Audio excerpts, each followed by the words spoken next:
Hello everyone, my name is Adpine Nizeyineza and I'm going to talk about social media in healthcare. So in my presentation, I will talk about when the different social media started, their impact on healthcare, and also I will talk about how people who uses social media can make it better so as to satisfy their customers.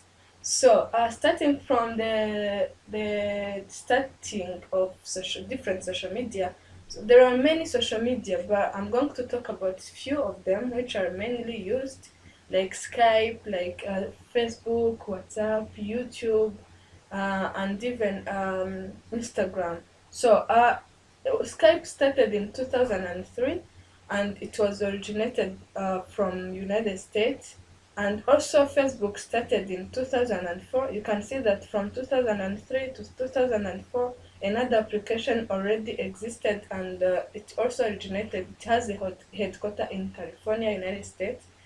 After 1 year, in February 2005, YouTube also arose. After that, Twitter arose in 2006, California still. 2010, WhatsApp came, and even Instagram. So those social media are mainly used, and they contribute much in healthcare, as we are going to see how they contribute. So starting from their importances,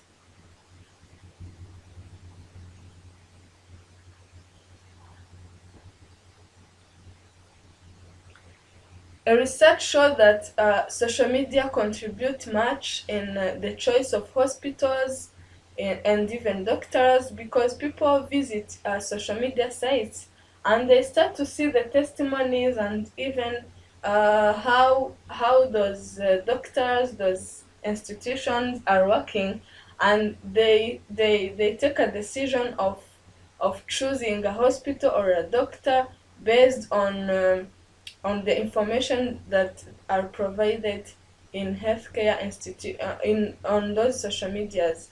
So a research also showed that people who, mainly those who have chronic diseases, are affected by information that they read on social media. So maybe the information they read help them to achieve or to survive in their chronic diseases, or even information they read can help them to know how to behave during their diseases. In addition to that, the research shows that information found via social media influences how people go about taking their health decisions. So, from social media, people read different news, different information, how a different style of living. People can choose doing sports once a month or once a week, depending on the information they have read on social media.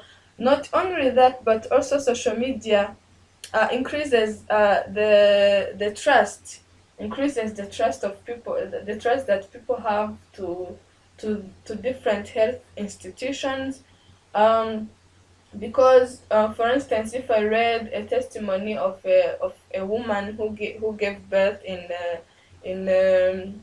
a certain hospital such as King Faisal Hospital, and the woman really showed me that she was well cared for. So once I will be going to give birth, and I will also consider that information, and I can make a choice of going in King Faisal Hospital to give birth to. So even though social media contribute more in people's lives, they still have some things to improve on so that people can be well satisfied. So I say this because when we consider the number of social media platforms that are available, and I consider also the influence that they are having on healthcare, um, it's not really sufficient. So in order to make it sufficient, uh, I should suggest that first of all, social media people who use social media platforms should post educative information. So I say this because most of the times you see on social media platforms they only post pictures, they only post even they only post pictures, a short kind of announcement, but they should really use those platforms to inform people about how they can take their health decisions. So they maybe if you are a hospital, why can't you put like the tips to avoid cholera, for instance?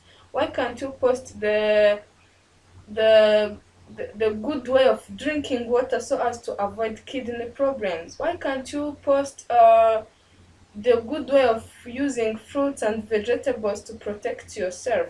So they should post educative information so as to help people improve their standard of living in terms of their health.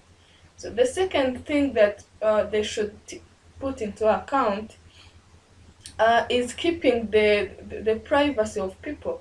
So when they post a picture of someone who is being treated, or if there is a surgery somewhere in a hospital and the doctor is successful, he directly take a picture and then post it on a social media platform without even a consent of the patient. So how we have trust in their works where they are revealing our secrets? So they should keep the privacy of people, as it is even allowed by HIPAA rules to use information without consulting the owner of the information.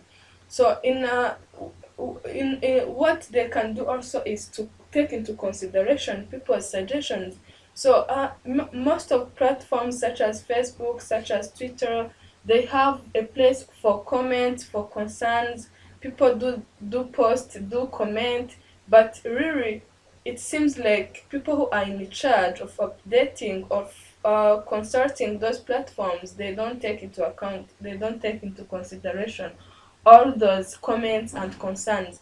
So in order to have trust, in order to keep um, their trust for in order to for the customers to have trust in them, is that they respond to the comments that they are putting there.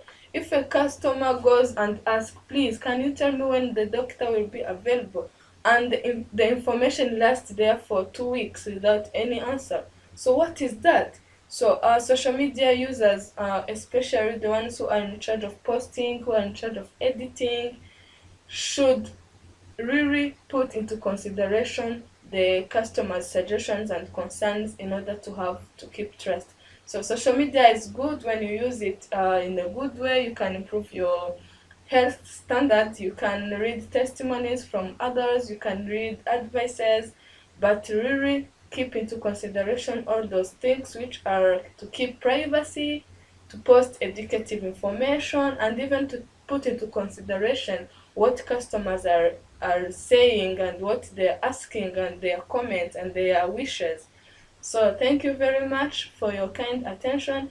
I wish this information could help in using more and effectively and efficiently the social media than you have been doing so in the last period.